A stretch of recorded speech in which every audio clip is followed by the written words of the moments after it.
Rich dad series की हर किताब अपने आप में ही बहुत ही इंपॉर्टेंट है उन लोगों के लिए जो अमीर बनना चाहते हैं और फाइनेंशियल एजुकेशन लेना चाहते हैं। आज हम बात करेंगे रॉबर्ट कियोसाकी की एक और अमेजिंग बुक जिसका नाम है rich dad's guide to investing. यह रिच डैड सीरीज की तीसरी किताब है। पहली किताब थी रिच डैड पुअर डैड और दूसरी किताब थी कैश फ्लो क्वाड्रेंट। इन दोनों बुक्स पर मैं ऑलरेडी वीडियो बना चुका हूँ, आप डिस्क्रिप्शन से जाकर उन दोनों बुक्स का वीडियो देख सकते हैं। आज के वीडियो में हम गाइड टू इन्वेस्टिंग से कुछ ऐसे लेसन सीखेंगे जो हर इंसान को अपनी लाइफ में सीखने चाहिए जिससे वो अच्छे फाइनेंशियल डिसीजन ले सके।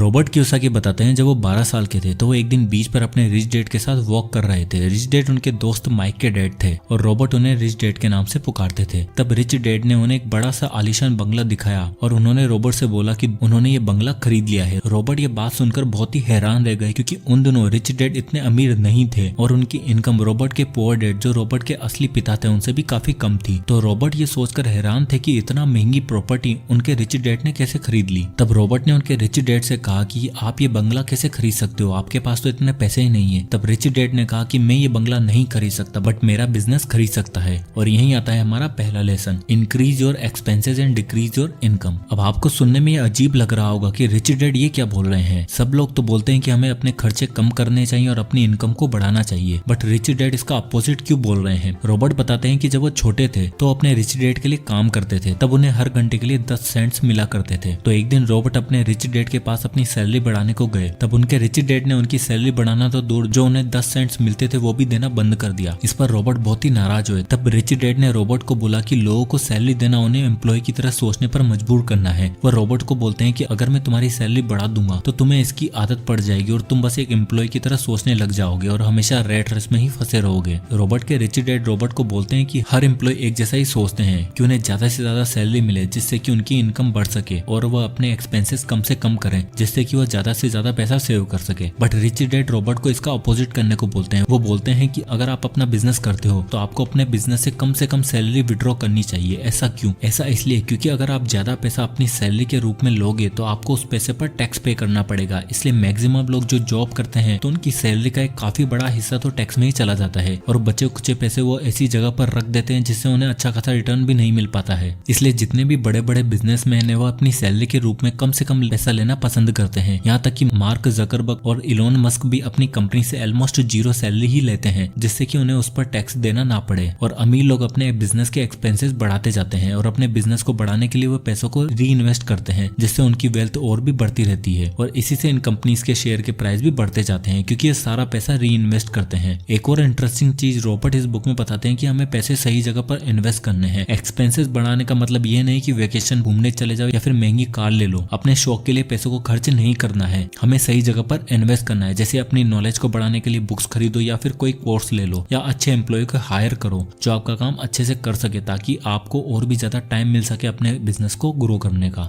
Lesson number 2, investing is not risky. Robert बोलते हैं कि इन्वेस्टिंग रिस्की नहीं है, आपको उसकी नॉलेज नहीं है इसलिए वो आपको रिस्की लगती है। जो लोग अमीर बनते हैं वो या तो खुद के बिजनेस को ग्रो करके अमीर बनते हैं या फिर दूसरों के बिजनेस में पैसा लगाकर। और आप रातों रात अमीर तो नहीं बन सकते हो। अगर आप कोई स्टॉक खरीदते हो तो आपको उसे लॉन्ग टर्म के लिए होल्ड करके रखना पड़ेगा। अगर कोई स्टॉक आपको रातों रात अच्छे रिटर्न दे गया है तो इसका मतलब ये नहीं कि आप हमेशा शॉर्ट टर्म में पैसा कमा लोगे क्योंकि मार्केट ऊपर नीचे होता रहता है और आपको अपने डर को साइड में रखकर इन्वेस्ट करना चाहिए और मार्केट के नीचे जाने पर डर के मारे अपने शेयर नहीं बेचने हैं। और इन्वेस्टिंग करने से पहले उस कंपनी की पूरी जानकारी आपके पास होनी चाहिए। जब आपको कोई नया मोबाइल फोन लेना होता है तो सबसे पहले हम क्या करते हैं, हम यूट्यूब पर उस फोन के रिव्यूज देखते हैं कि लोग उस फोन को क्या रेटिंग दे रहे हैं, उस फोन की बैटरी कितनी चलती है, फोन का कैमरा कितने मेगापिक्सल का है और चार्ज कितना जल्दी होता है। तो हम अपने फोन पर पैसा इन्वेस्ट करने से पहले उसकी सही से जांच पड़ताल करते हैं। उसी तरह हमें किसी भी कंपनी में इन्वेस्ट करने से पहले इसी तरह उसकी अच्छी से जांच पड़ताल करनी है कि वो कंपनी कौन कौन से प्रोडक्ट बनाती है और उन प्रोडक्ट को लोग कितना काम में लेते हैं। और आपको ये ऑब्जर्व करना है कि आप कौन कौन से प्रोडक्ट डेली बेसिस पर यूज करते हो और केवल आप ही नहीं, क्या सब लोग उन प्रोडक्ट को यूज करते हैं या फिर नहीं। आपको ऐसी कंपनी में इन्वेस्ट करना है जिनको आप डेली बेसिस पर काम में लेते हो क्योंकि आप सालों से उन प्रोडक्ट को यूज करते आ रहे हो तो श्योर है कि आगे भी करते रहोगे और वो कंपनी आगे भी ग्रो होती रहेगी। इसलिए ऐसी कंपनियों में हमें इन्वेस्ट करना चाहिए। Lesson number 3, acquire the education. Robert के हिसाब से अगर आपको अमीर बनना है और अमीर बने रहना है तो हमें एजुकेशन पर ध्यान देना होगा। यहाँ पर रॉबर्ट फॉर्मल एजुकेशन या फिर स्कूल की एजुकेशन की बात नहीं कर रहे हैं। रॉबर्ट हमें फाइनेंशियल एजुकेशन को बढ़ाने की बात कर रहे हैं क्योंकि रॉबर्ट के हिसाब से आप सैलरी से तो अमीर नहीं बन सकते हो और ना ही ज्यादा पैसा कमा सकते हो। बट गलती से किसी को ज्यादा पैसा मिल जाए, जैसे किसी इंसान की लॉटरी लग जाए और वो रातों रात अमीर बन जाए, बट अगर उसका फाइनेंशियल IQ अच्छा नहीं है तो कुछ ही सालों में वापस से कंगाल हो जाएगा, क्योंकि वो अपनी पुरानी हैबिट से नया पैसा हैंडल कर रहा होगा, तो अपनी पुरानी आदतों के कारण ही वापस से कंगाल हो जाएगा। और मैक्सिमम लॉटरी विनर की यही कहानी है। इसलिए रॉबर्ट हमें अपनी फाइनेंशियल एजुकेशन को बढ़ाने की सलाह देते हैं। उसके लिए वो हमें बुक्स पढ़ने के लिए या फिर अमीर लोगों से सीखने को बोलते हैं कि किस तरह वो सक्सेसफुल और अमीर बने हैं, और साथ ही साथ खुद पर इन्वेस्ट करने को भी बोलते हैं। हमें खुद की नॉलेज को बढ़ाने पर पैसा खर्च करना है, क्योंकि वही हमारा सबसे बड़ा इन्वेस्टमेंट होता है। Lesson number 4, start today. बहुत से लोगों को यह गलतफहमी है कि उन्हें अगर कोई बिजनेस करना है तो उन्हें अपनी जॉब को छोड़ना ही पड़ेगा। बट अगर आप ऐसा करते हो तो आप सर्वाइव कैसे करोगे? इसलिए रॉबर्ट हमें सजेस्ट करते हैं कि आपको अपनी जॉब कंटिन्यू रखनी है और अपनी बाकी की सारी एनर्जी और बचा हुआ टाइम अपने बिजनेस पर लगाना है, लर्न करना है, गलतियां करनी है, उन गलतियों से सीखकर और ग्रो करना है। रिच डैड बोलते हैं कि आपको अपने बिजनेस को चलाने के लिए 50% राइट होने की जरूरत नहीं है। आपको अपनी लाइफ में बस एक बार सही होना है और आप अमीर बन जाओगे और अपने लिए एक सक्सेसफुल बिजनेस खड़ा कर लोगे। रिच डैड के अनुसार एक मिलेनियर सक्सेसफुल होने से पहले 3 बार फेल होता है और एक एवरेज पर्सन एक बार भी फेल नहीं होता है। क्यों? क्योंकि वो कभी ट्राई नहीं करता है। इसलिए दुनिया के 10% लोग पूरे वर्ल्ड की 90% पैसे को कंट्रोल करते हैं, क्योंकि बाकी के लोग फेल होने के डर से ट्राई ही नहीं करते हैं। इसलिए रॉबर्ट हमें बोलते हैं कि एक दिन हम स्टार्ट करेंगे, हमेशा ये बोलने से अच्छा है कि आज ही स्टार्ट करो, क्योंकि वो एक दिन कभी नहीं आने वाला है। तो दोस्तों, ये थे 4 अमेजिंग लेसन इस बुक से। और अगर इस पूरे वीडियो को समराइज किया जाए तो सबसे पहले हमने वीडियो में देखा कि रिच डैड जो रॉबर्ट कियोसाकी के दोस्त के डैड हैं, जिन्हें रॉबर्ट रिच डैड के नाम से पुकारते हैं, और रॉबर्ट को इन्वेस्टिंग और बिजनेस से रिलेटेड कुछ इंपॉर्टेंट लेसन बताते हैं। वो रॉबर्ट को सलाह देते हैं कि उन्हें एक एम्प्लॉय की तरह नहीं, जबकि एक बिजनेसमैन की तरह सोचना है। उन्हें सैलरी के जाल में नहीं फंसना है, नहीं तो जिंदगी भर वो रेट रेस में ही फंसे रहेंगे। रिच डैड रॉबर्ट को बोलते हैं कि अगर वो बिजनेस से अच्छा खासा पैसा कमाना चाहते हैं तो उन्हें अपने एक्सपेंसेस को बढ़ाना और इनकम को घटाना होगा। मतलब कि उन्हें सैलरी के रूप में जितना कम से कम हो सके उतनी सैलरी अपने बिजनेस से लेनी है, नहीं तो उन्हें उस सैलरी पर टैक्स देना पड़ेगा। और अपने बिजनेस से जो भी प्रॉफिट हुआ है उसी से अपने सारे एक्सपेंसेस करने हैं, जिससे कि वो टैक्स सेविंग कर सके, जो कि एक तरह की इनकम ही होगी उनके लिए। और दुनिया के बड़े बड़े बिजनेसमैन इसी कॉन्सेप्ट का इस्तेमाल करके अमीर बनते हैं और हमेशा के लिए अमीर बने रहते हैं। फिर रॉबर्ट इस बुक में हमें बताते हैं कि कुछ लोगों को इन्वेस्टिंग रिस्की लगती है, क्योंकि उन्होंने इन्वेस्टिंग की नॉलेज ही नहीं है। रॉबर्ट बोलते हैं कि आप जिस कंपनी में इन्वेस्ट करना चाहते हो तो उसे ऐसे ट्रीट करो जैसे कि आप एक नया मोबाइल और गाड़ी खरीदने से पहले करते हो। उसकी सारी जांच पड़ताल कर लो। जिस तरह मोबाइल खरीदने से पहले उसके सारे फीचर के बारे में जान लेते हैं, उसी तरह कंपनी के बारे में सारी चीजें जान लो। जब आप कंपनी के बारे में सही से नॉलेज ले लोगे तो वो इन्वेस्टमेंट आपको रिस्की नहीं लगेगा, क्योंकि आपने उसमें सोच समझकर पैसा इन्वेस्ट किया है। उसके बाद रॉबर्ट हमें अपनी फाइनेंशियल एजुकेशन को इम्प्रूव करने की बात करते हैं। रॉबर्ट का कहना है कि कोई भी इंसान अमीर तभी बन सकता है जब उसे अच्छी फाइनेंशियल एजुकेशन हो। उसे पैसों को सही से मैनेज करना और इन्वेस्ट करना आना चाहिए, क्योंकि अगर किसी को रातों रात लॉटरी लग भी जाती है तो वो कुछ दिनों के लिए अमीर तो बने रह सकता है, बट उसे पैसों को सही से मैनेज करने की नॉलेज और आदत नहीं है, तो वो जल्दी से जल्दी सारे पैसे गवाकर वापस रोड पर आ जाएगा। इसलिए हमें हमारा फाइनेंशियल IQ बढ़ाना होगा। लास्ट पॉइंट में रॉबर्ट ने बोला है कि हमें जल्दी से जल्दी हो सके पैसे इन्वेस्ट करना है और कोई नया बिजनेस बिल्ड करने पर ध्यान देना है। हो सकता है कि आपकी मजबूरी हो जिसके कारण आपको कोई जॉब करनी पड़ रही हो, तो आपको जॉब के साथ एक्स्ट्रा टाइम निकाल कर अपने बिजनेस को ग्रो करने पर ध्यान देना होगा, तभी आप जल्दी से जल्दी अमीर बन पाओगे। सो दोस्तों, ये थे कुछ इंपॉर्टेंट लेसन रॉबर्ट कियोसाकी की amazing book guide to investing से। सो आई होप कि वीडियो आपको पसंद आया होगा, तो इसे लाइक करें और ज्यादा से ज्यादा लोगों तक शेयर करें। और अगर आप इसी तरह के और भी वीडियोस देखना चाहते हैं तो हमारे चैनल को सब्सक्राइब करना ना भूलें। और अगर आप किसी भी टॉपिक या बुक पर वीडियो चाहते हैं तो हमें कमेंट बॉक्स में कमेंट करके जरूर बताइएगा। मैं उस पर वीडियो बनाने की पूरी कोशिश करूंगा। तो मिलते हैं नेक्स्ट वीडियो में, तब तक के लिए जय हिंद।